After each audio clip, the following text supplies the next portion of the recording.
right, here we are at the end of Focus Your Lens. Okay, Focus Your Lens. This chapter is so exciting to me because this is where so many decisions get made. This is really the hard craft. The direction that your lyrics, your song is going to take. I think I said this earlier, but this is where you decide what your story is. And again, you don't have to tell the whole story. You just have to tell a story, and that's up to you what your story is. Right. Picking out the details that matter maybe the most to the central plot of the story. Remembering again, we have roughly 3 minutes to tell it. And so I know for me, in one of the songs that I was writing and used as an example here, that I had, this detail of a white glove beside a disturbed grave, or, that there were twin boys that were born and I only used one boy in my story. And so you have to be able to get to the central, and I decided that it had to be central to the husband in this story.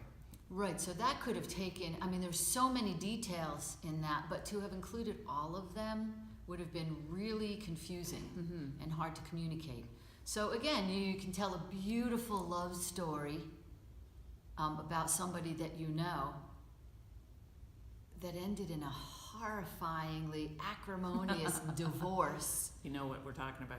But you just want to focus on the love story. That's absolutely within your purview.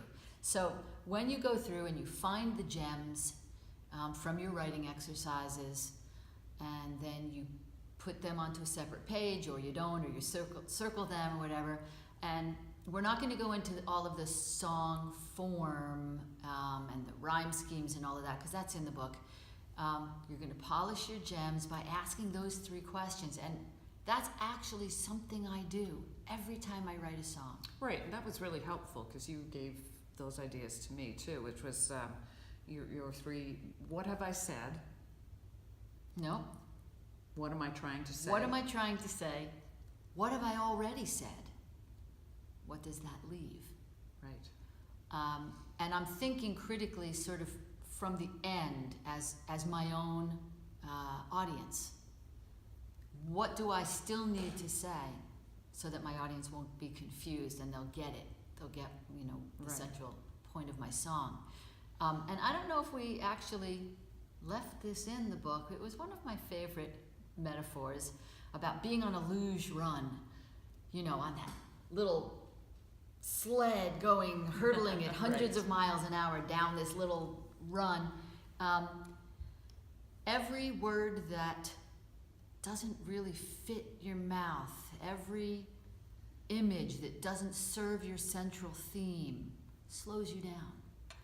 It distracts from the ultimate message, the ultimate story that you're trying to tell. So this is the point where you're going to tighten everything up, lose unnecessary words, make sure that everything in that song serves the central theme and doesn't if the lyric doesn't roll off your tongue when you're saying it out loud, then that's a clue to you to, you're either going to have to change how your melody works with those words or change the word.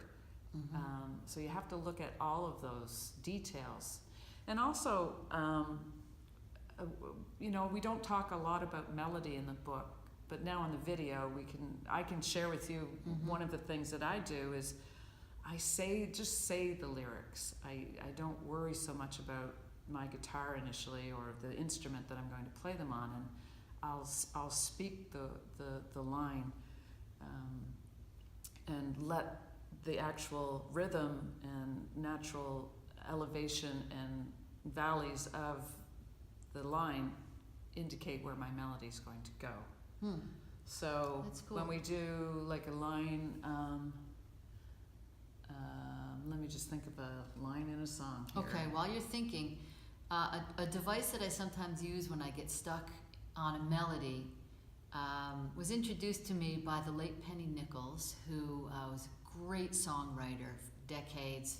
She's the founder of Summer Songs and Winter Songs workshops, and she came to this particular workshop with 6 die, and she just rolled them, and then you have from 1 to 6, right?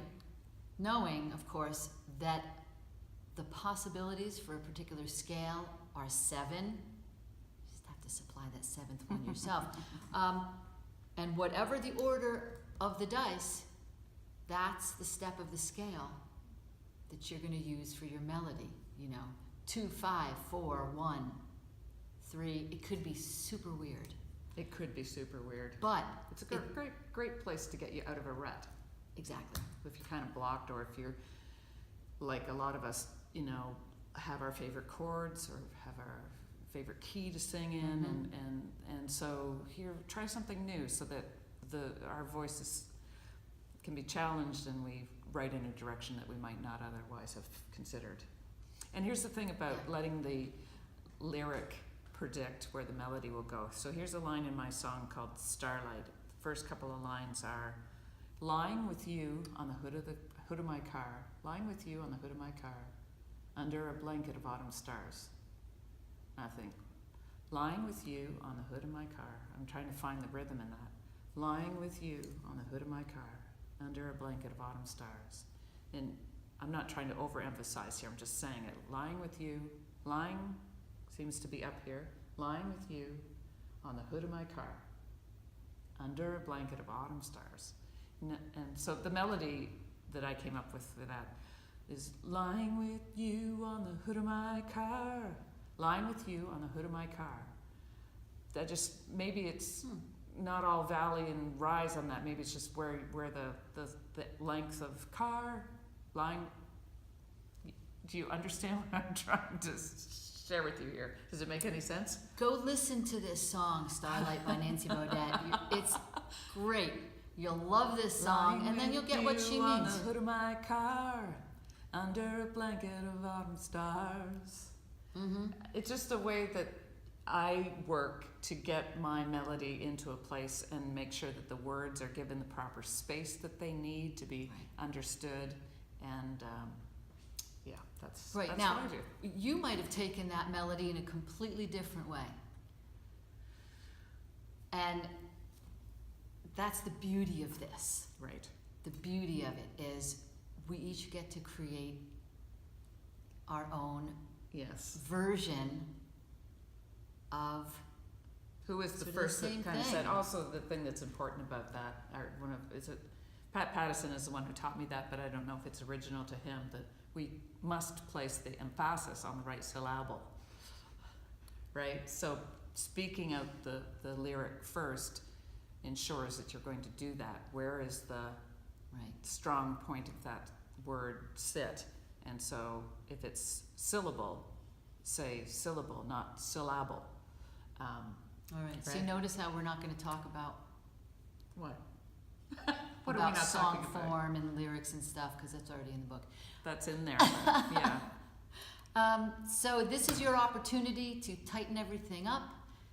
Make sure that you're saying what it is you intend to say, and then you reach your audience that way. Go to it.